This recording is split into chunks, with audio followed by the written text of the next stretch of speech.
আপনাদের মধ্যে যারা যিশুকে আপনাদের ত্রাণকর্তা হিসেবে গ্রহণ করেছেন, আপনাদের জন্য আমার কাছে একটি সুসংবাদ আছে। যোহনের 1:12 কিন্তু যত লোক তাহাকে গ্রহণ করিল, সেই সকলকে যাহারা তাহার নামে বিশ্বাস করে তাহাদিওকে তিনি ঈশ্বরের সন্তান হইবার ক্ষমতা দিলেন।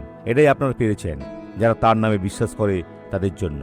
কিন্তু আপনাকে বিশ্বাস করতেই হবে, এবং সেখান থেকেই আপনি খুঁজে পাবেন চুক্তিসমূহের এক জগৎ, যা আপনি কখনো ভাবেননি যে বাইবেলের অস্তিত্ব থাকতে পারে। এগুলো আপনার হৃদয়কে স্পর্শ করবে এবং আপনি এগুলোকে পুনরুদ্ধার করে নিজের করে নেবেন, এবং এগুলো আপনার জন্য সমৃদ্ধি, শান্তি ও আনন্দ বয়ে আনবে। আর আপনি হবেন এক পবিত্র ব্যক্তি, যে ঈশ্বরের সান্নিধ্যে বিশ্বাস করে ও বেড়ে ওঠে, এমন একজন যে গ্রহণ করে। ঈশ্বর আপনাকে যা কিছু দিতে চান তার সবই যিশুর নামে। আসুন এখন প্রার্থনা করি। পিতা, আমরা তোমার কাছে আর্তনাদ করি, আমরা তোমার নাম ধরে রাখি। ঈশ্বর, আমরা সে শক্তি ব্যবহার করব যা আসে তোমার সন্তান হওয়ার সাথে, কারণ আমরা তোমার নামে বিশ্বাস করি।